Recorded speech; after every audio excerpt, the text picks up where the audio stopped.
Hey everybody, welcome to the Orange and Brown Talk podcast. Dan Labbe, Kay Cabot, Ashley Bastock. We're recording this here on Thursday. It's about 4:20, and it's the eve of rookie minicamp. Actually, rookie minicamp has started. The guys have arrived. They usually do like a dinner and stuff on Thursdays. That sometimes they've had speakers. I know Jim Brown spoke at one once, so kind of their first night officially in Berea, their first night officially as members of the Cleveland Browns. And then they will take the practice field Friday, Saturday, Sunday. We will be out there Friday and Saturday to talk to guys, watch a couple practices. Kind of our first taste of football here in the 2025 season. So let's just keep this simple. Let's talk about what we're watching for this weekend and kind of what we're interested in this weekend as we go and observe yet another rookie minicamp, Mary Kay. Well, of course, I'm going to start with the quarterbacks. I want to see what Shedeur Sanders and Dillon Gabriel look like stacked up against each other, going through drills, throwing the ball, which they might do standing side by side. I like to watch those kind of drills where they mirror each other. So that should be kind of fun. I'm looking forward to that. Just seeing how they interact with their teammates, how they interact with other people, and also how they take coaching. Because one of the biggest things at this rookie mini camp is to see how guys take what they're learning, take it out onto the field, and then correct their mistakes. And you can kind of see if guys are picking it up really quickly or if they're not. Now, we are only out there for the first 2 days, so we're not really going to see it all come together on the third day of this rookie mini camp. But you can still pick up little things just in terms of how guys are assimilating the information that they're getting, because they'll throw a ton of stuff at them and their heads will be spinning. And so I always like to see who kind of acclimates very quickly to the situation. Yeah, and also so much of this happens behind the scenes too, right? Like these guys are going to be in meetings all day, and this is sort of, this is always kind of an opportunity to show guys like this is what training camp is going to feel like. You're an NFL player now. This is your job. This is what it's going to feel like to have this be like your full-time job now, as opposed to when we were in college and we were pretending this wasn't your full-time job. So all of that is happening too. And I think what's really important is we're going to really get to see these guys take some reps. Now, they might not be team reps. We're not going to be out there counting completions and incompletions and, doing a bunch of 11 and 11 and stuff. That doesn't really happen at rookie minicamp, but they're going to get mixed in with the veterans here at some point soon, and that sort of changes the equation. So, Ashley, I think the big thing this weekend is these two guys, Shedeur Sanders and Dillon Gabriel, are going to be the center of attention, and they're not going to have to deal with having Kenny Pickett and Joe Flacco there taking those reps. Yeah, that's exactly what I was thinking, right? Like when all of these guys are here, either in mandatory minicamp or throughout OTAs, like we're going to have so much more to watch. I mean, rookie minicamp is really that chance to see how these guys stack up, to get your first impressions of them, where a lot of the focus is on them, right? And especially talking to them in the interview settings that we're going to get them in.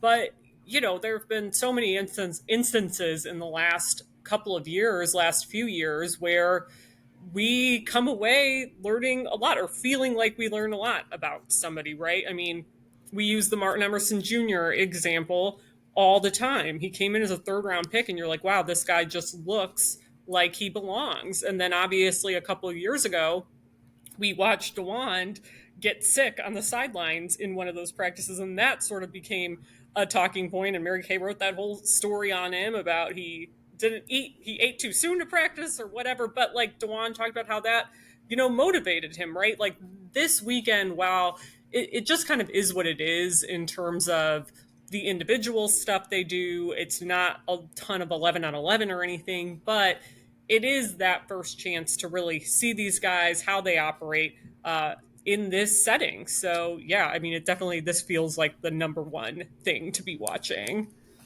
And I think too, one of the interesting things Mary Kay's in the past, and part of this is because they haven't had high picks, but in the past we'd go to rookie minicamp, these guys would be the center of attention, and then we get to OTAs and veteran minicamp, and it's kind of like some of these guys you almost forget about, or they just sort of go on the back burner because now there's Joel Bitonio, he's back, Jack Conklin's back, all these guys, the starters are back, the the veterans are back. With these quarterbacks, that's not going to be the case, because even though, like I said, Kenny Pickett and Joe Flacco getting back in the mix with them, those guys are probably going to be taking those first and second team reps at least early on. But Dillon Gabriel and Shedeur Sanders are going to have a chance to compete for this starting job. How long that lasts, we'll see. But they're going to be we're going to be watching those guys just as closely. And when are we out there in like 3 weeks, 2 weeks, 3 weeks? We're going to be watching those guys just as closely in those practices as we are in these practices. Yeah, and when you think about what we've had to watch at rookie minicamp, even in the whole entire Kevin Stefanski, Andrew Berry regime, we haven't had real big time skill players to watch. They've only had 2 first round picks before this year. And the first one was Jed Wills. Well, that's not exciting to watch that much in rookie minicamp. I mean, you don't really get a whole lot of an idea of what's happening there. And then their next first round pick, although I mean it's exciting and it's fun to watch cornerbacks and linebackers, JOK their second round pick that year, and Greg Newsome their first round pick in 2021. That was exciting, but we haven't watched quarterbacks, and we haven't watched a Justin Jefferson per se, or someone like that. And then of course, then you move on to the next 3 years, and you're talking about no first round picks in those years, and not even a second round pick in 1 or 2 of those years. And so we haven't really had a rookie mini camp where there was, some flash and razzle dazzle among the class. And now there is, especially when you're talking about a quarterback competition, and especially when you're talking about probably the most talked about rookie quarterback in the NFL right now in your midst. So it's going to be fun. It's going to be exciting. We see these guys coming in today.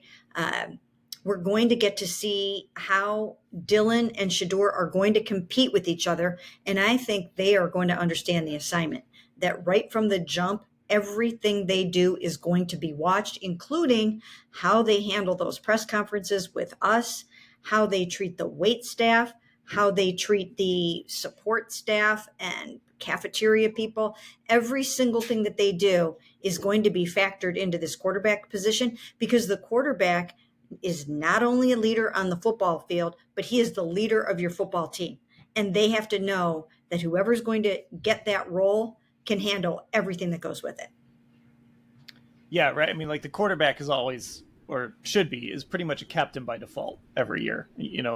Obviously they always tell us they vote on those things, but generally they're also going to make the quarterback a captain of a team too, because that's just part of the job, and you're the face of the franchise. And that's something that's going to be interesting this weekend too. And we're not going to get to do it till Saturday, but hearing both of these guys, and we haven't even had a chance to really talk to Dillon Gabriel. Obviously, Mary Kay, you've talked to Dillon Gabriel, you've talked to Shedeur Sanders. You're ahead of us all on this stuff. But for a lot of us, this is our first chance to really in person get to talk to these guys. I think, Ashley, you said you watched Dillon Gabriel's presser at the combine. I watched Shedeur's at the combine, but this is a different setting. It's going to be a little more intimate, although there'll probably be a ton of people there on Saturday. A little less formal, because I'm assuming we'll be standing outside and just kind of at the little makeshift podiums that they do. So I think that's just as interesting as what we see on the practice field is, what Shedeur says, what Dillon says, with how these guys approach the answer to the question, like to the competitions. Do you think you're ready to start now? Just all of that stuff is just as fascinating to me as, and I'm someone who can get bored with press conferences really easily, but even I'm really curious about how these things are going to go on Saturday. So, I mean, that's one of those things, Ashley, that is, I'm very curious about that. Yeah, I mean, there's a lot to ask these guys, especially Dillon.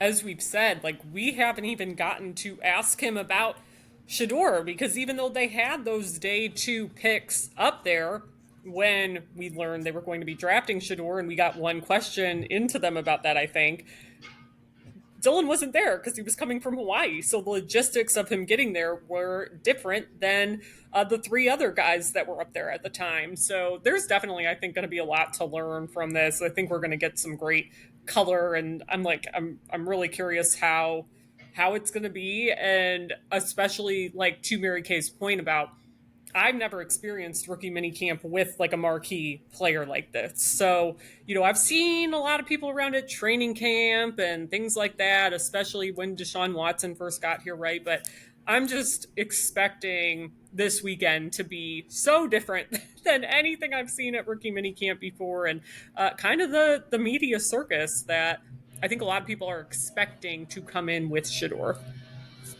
Okay, Ashley, what's something else that you're kind of keeping an eye on this weekend or you're interested in?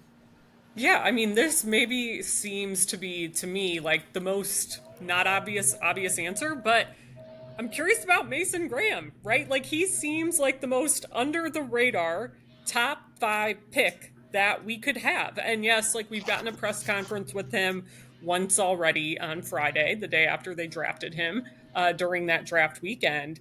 But it's first of all, I like watching these D linemen practice. I think Jacques Césaire really gets after them, the position coach. So, really curious to see how Mason is going to handle that coaching. But there are a few things from a physical perspective, too, because as of right now, he's about like 15 pounds or so lighter than when he played at Michigan. But he just doesn't really have that prototypical build, right? Like to me, he's built very differently than like Mike Hall, even. So I'm really curious to see him out there and see him move, because the other thing he's really good at is creating leverage. And now, obviously, we're not going to see him going up against offensive linemen really or anything like that. But in some of those drills with the bags and other, mechanisms that they use, I think we're going to get a feel for that. Just like last year, we got a feel for Mike Hall Jr.'s quick first step. That was the thing everyone talked about with him.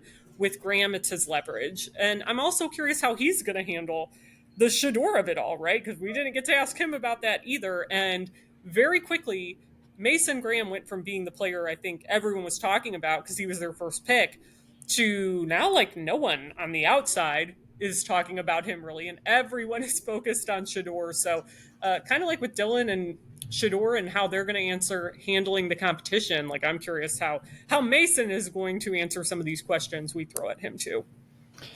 Mason is really interesting because I think he's got, and actually, I mean, there's a few guys in this class that you could make this case for. But Mason's got a chance to really become like a Cleveland Browns favorite, right? Because he's a big guy. I think I saw something going around social on him doing like I don't know if it was a commercial or something with Stipe already, some kind of promotional thing with with Stipe. So I mean, this guy, he just kind of looks like a normal dude. He doesn't look like some ripped out football player when you see him walk around. I know, like in the pre-draft, that's what some people were saying. Like, I kind of would see him in warm-ups and be like, "This is the guy I'm here to watch," and then he'd get on the field and it would be like, "Oh yeah, this is the guy I'm here to watch." So, I mean, Mary Kay, he's got a chance to sort of just be a guy. I mean, he kind of just looks like a guy from Parma. Let's be honest. Like he's got that going for him, and he's one of those guys that obviously has been overshadowed because so much happened after he got picked, and of course, part of his story was the fact that it was a trade down from Travis Hunter and all of that. But once he gets on the field and starts making plays, Browns fans, I think, he has a chance to really be beloved by Browns fans. Yeah, absolutely. I mean, you have to wonder if he showed up at the Muni lot before the first game, would it pack that same wallop as when, of course, Myles Garrett showed up in the Muni lot? As of right now, Mason Graham looks like he might kind of fit in with some members of the Muni lot. But as you mentioned, when he gets out there and starts to do his thing, he is very disruptive, very active, very high motor and explosive. You watch that film and he is exploding into that backfield. He's at that quarterback, at that ball carrier in a hurry. And he's going to be dynamite in there in the middle alongside Mike Hall and next to Myles Garrett. So this is really going to pose a lot of nightmares for opposing quarterbacks. They're going to have a whole lot to game plan for. Jim Schwartz must just be beside himself with joy with what he's got to work with now. And I am looking forward to seeing how he passes the eyeball test and just what our first impressions of him are. Yeah, kind of what you were getting to it. Like, how does he move? Like that's one of the few things we get to see, Ashley, is how does a guy move? Like you were talking about, watching the D line is one of the most fun things to do when you go to practice. Like, go find him, go watch him. And so now, again, it'll be a little different, but just seeing what he looks like on the football field in a Cleveland Browns uniform. I know we've got a bunch of tape from Michigan to watch and all of that, but you see him go through the bags, all of that stuff. I think that's something that does matter at rookie minicamp, because you can sort of see, does a guy look stiff? Does a guy look loose? Does he move like an NFL player? Because we've seen guys come in, to your point about Martin Emerson looking the part, but we've seen other guys come in who it's like, I don't know. I don't know if I see it. So, yeah, I think that's a good one. But do you think people would recognize it if Mason Graham showed up at the Muni lot? No. Like, obviously they're going No. to notice Miles, and they're going to notice, like at least not now, but I think even in 6 months from now, if he showed up in November at the Muni lot, I don't know that people would be like, oh, there's our first rounder right there. There's Mason Graham. Yeah, but and to your point really quick, Dan, I think too, he's a prime example of, you want him, whatever other D lineman they have at this mini camp these next couple of days, you want him to look, I think, head and shoulders above every other guy there, because he is the guy you drafted.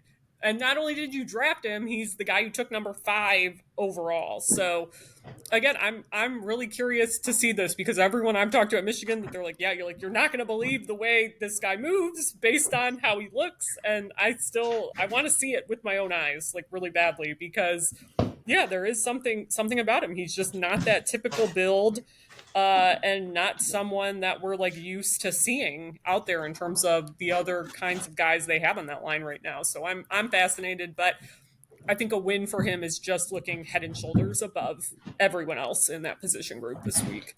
I think one of the good things about Mason Graham is that I think he's got tremendous upside potential in terms of when they get a hold of him, when the Larry Jacksons and the trainers get a hold of him and get him in that weight room.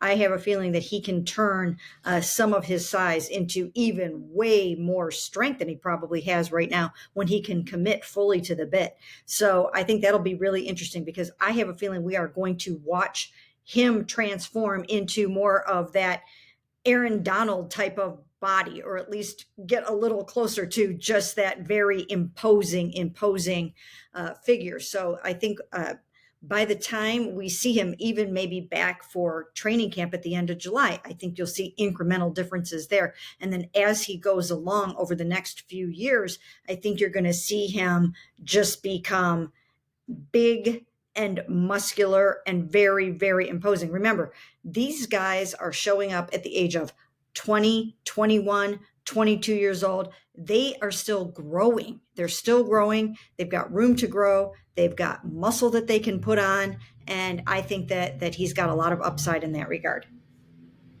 And also too, these guys have been training for the draft. They haven't necessarily been just training for football. They've been training for the draft. And, I've talked to guys in between rookie year going into year 2, how different that off season is when you're training for, now I know my situation. I know I'm a Cleveland Brown. I'm actually using my off season to get ready to play football, not to run a 40 or, just kill it in the bench press or something like that. I'm training for exactly what the Cleveland Browns want me to be and want me to do. So that can change things a lot for guys too, as they kind of go throughout their career. So one of the points you made, Ashley, I think is important. You want these draft picks to obviously stand out above the guys that won't be in the NFL in a couple of weeks. So I wanted to be sort of boring and go with, what undrafted free agents are we going to be talking about? But I'm going to take the leftover low hanging fruit here. And I'm just going to say, I want to see these running backs. And I know we're not going to see them, doing the physical between the tackles, 11 on 11 running just yet, most likely. I know it's going to be individual stuff, working with Deuce Staley, all of that. But Mary Kay, when we talk about guys that Browns fans are going to love, obviously Mason Graham, I think Quinshon Judkins is right up there on that list too. He checks all those boxes. He's a big physical runner. He went to Ohio State. He won a championship at Ohio State, so there's that crossover. He seems like a pretty like affable guy. Like whenever we've heard him talk, there's obviously the videos from his draft party and all of that. I think he's on that list of guys that it's not going to take Browns fans long to fall in love with, because, and frankly, he's a really good player. So I think Browns fans are going to fall in love with him pretty quickly too. Yeah, and you know what? I do not think that Browns fans are going to hold Nick Chubb against Quinshon Judkins. They know that it's a business. They're excited about him. I think the fact that he's from Ohio State kind of adds to the likability factor of Quinshon. And again, as you mentioned, he seems like a really affable guy. He seems like a lot of fun. He seems like the Cleveland Browns type of football player that you want on this team. And I think he's even just has a little bit more pizzazz to him than Nick did. They're very different. Nick was very serious, all about business. He needed Kareem Hunt around to kind of get him to smile and laugh and lighten up a little bit about things. But I think Quinshon brings a natural charisma to the job. And I think that that is going to be good, because I think that the offense needs some of that. I think that they need some personality. They're going to be trying to find their identity. It's going to be hard to find your offensive identity when you don't know who your quarterback is yet, right? Because so much of that comes from your quarterback. If you've got a really intense guy like a Tom Brady who's going to be out there busting people's chops and challenging people to do this and that, that's one thing. If you've got a guy who's a little bit more quiet about things and just kind of goes about his business, that's another thing. But when you don't have your quarterback yet, then I think you're going to have to almost look in other places for the offensive identity. And I think some of it is going to come from those running backs. Now, a lot of it is going to come from receivers, because by nature, receivers just pack a punch when it comes to their personalities. We all know that. But I think these running backs. This is a really quiet receiver room, though, too, really, yes. If you look at it, at least the way it's constructed now. Yeah, that's true. I don't know how Deontay is going to be. I think he's going to be a little bit of the X factor in there. I mean, is he going to come in and just kind of be quiet in the beginning and put his head down and get the job done? That's kind of what I think he needs to do. But by the same token, I don't really think it's in his nature to be like that. I don't think he's necessarily going to be a vocal leader per se, but I think he's going to be a vocal personality. So we'll have to see how that all works in when you talk about the chemistry. But I think the running backs are going to plant their flag and make their mark in the personality space. And I think both of them are going to bring an energy to the table in that way. I mean, if you remember, Kareem was that way. Kareem brought a lot of flash and razzle dazzle. Nick was always quiet. Jerome was quiet and still is quiet. So I think these two rookies are going to be the ones that sort of set the tone for the room, especially Quinshon. And it just might help jazz up that running game a little bit. I'll say this. There are certain, not to put guys in boxes, but there are certain position groups you just kind of know, like, this guy might be a good interview because he plays this position, right? The big guys are almost always, like the O linemen, the D linemen, just usually, like, there's going to be some gems in there. Running back can be a little bit of a mixed bag. And obviously we've had Nick Chubb the last few years, and he has always been a challenging interview at times. Doesn't always love that process. But these two guys, Ashley, I think with Quinshon Judkins and Dylan Sampson, I think I don't want to say hit the lottery, but I think these are two guys that have pretty good personalities and that are going to be pretty good to talk to during the week, after games, all of that stuff, at a position that can be a little hit and miss sometimes when it comes to interviews. Yeah, I mean, even obviously that press conference with them, when Shador got drafted. Like, it was so short. Well, and Dylan wasn't there, obviously, right? Because he didn't get drafted until that day. He wasn't a day two guy. But Quinshawn, even on the conference call, like, I remember being so impressed with his personality. Of course, he has the great I got up to get a glass of lemonade story, and that's why you see my mom answering my phone. Like, he told that in a very funny way, I thought, and gave pretty good answers to just about everything we had to ask him. And yeah, I mean, I think it's a good point too, just about him being from or playing at Ohio State. Like, even though he didn't start there, obviously, like start his career there. I mean, like, there's already a familiarity with him. I think a bunch of Browns fans were going into this draft hoping they came away with one of those Ohio State guys. So in that way, like, I think it's he's got a leg up, especially when you talk about Judkins. There's a chance that this could be a very obviously a lot of it comes down to how guys look on the field, but there's a chance that this could be a pretty likable rookie class with those two guys. Harold Fannin seems like a fun guy, and obviously he's got the local connection from Canton McKinley, and played at Bowling Green. I mean, Shador has spent the last 2 weeks, visiting schools and doing everything he can to make sure that he's a part of the community. Like, it seems, Mary Kay, like these guys all seem to understand some of the little things it takes to sort of ingratiate yourself to a fan base even before they step on the field, and just doing all of those things to say, like, hey, I'm a Cleveland Brown. I'm happy to be here. Yeah, absolutely. And we haven't even mentioned a guy that I just got done writing about, and that's second round linebacker Carson Schwessinger. And I think Browns fans are going to love this player. The more I read about him, the more I watch him, there is something about him, both on and off the field. He's got a great personality. I think he almost has instant star potential on this football team. I think fans are going to absolutely love him. He's got that blue collar mentality where he knows he's got to come in here. He says he's coming in with that chip on his shoulder. He was a walk-on at UCLA. And the Browns raved about that aspect of him, that he had to fight and scrap for everything that he has. He was a recruit kid coming out of high school, and he ended up walking on to Chip Kelly's football team at UCLA, and then just lighting it up in the short sample size that he has of about 9 games of really showing what he can do. But the way the Browns talk about him, if he is as good as the Browns think he is, and we know that they think he's that good because they spent a number 33 pick on him, that's practically a first round pick.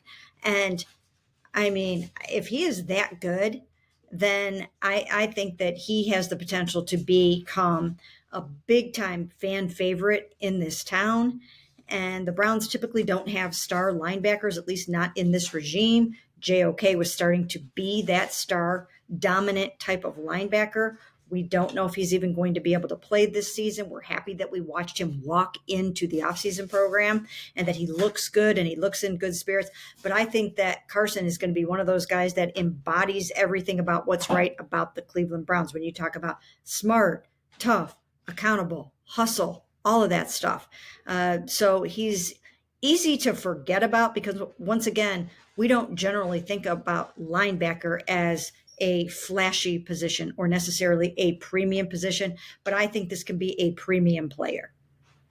Well, then I'll just admit something. Linebackers can be a little boring to watch sometimes. When you go, I've spent some time watching him this week, and it can be a little boring sometimes to watch a linebacker when, oh, look, he's dropping in coverage again, and they're thrown to the other side of the field. But I do think watching him, he might fit really well into this defense where it's like play downhill, shoot the gaps, kind of kick coverage more than anything for these linebackers. Because the only thing I really noticed, the only criticism I had is every now and again, like, a pulling guard or something would kind of wipe him out.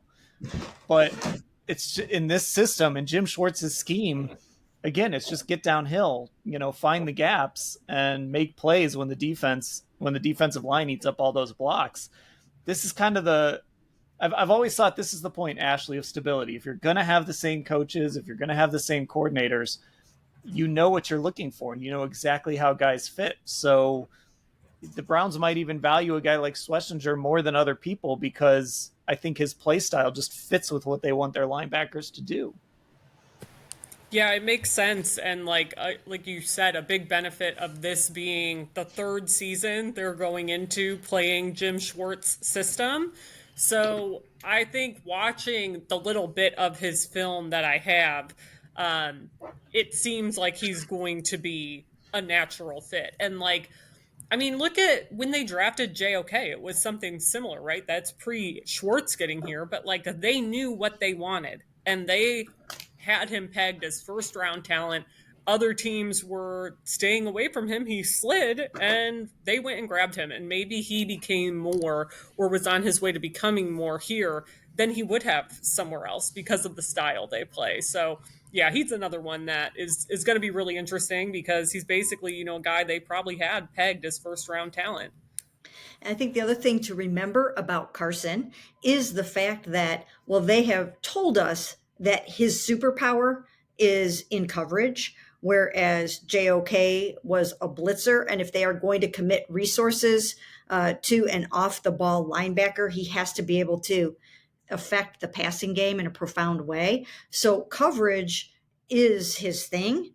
But with the proliferation of really good tight ends now in the NFL, I think that's where he can make his hay. I mean, if he can demonstrate that he can cover some of these tight ends and really do a nice job on them, then I think he's going to make a name for himself very quickly. Okay, rookie minicamp this weekend. We're getting our first look at these guys. We will have pods and stuff, videos, all sorts of things, stories coming your way. Cleveland.com/Browns. That's also where you can become a football insider. It's the blue banner at the top of the page there. Our YouTube is Cleveland Browns on Cleveland.com. Our Instagram is Orange and Brown Talk, and our Twitter feed is Orange Brown Talk. We're watching football practice this weekend. It's coming fast. Schedule's coming out next week. The season is coming. So, get subscribed in all of those places because football is on its way. For Mary Kay and Ashley, I'm Dan. Thanks for listening, everybody.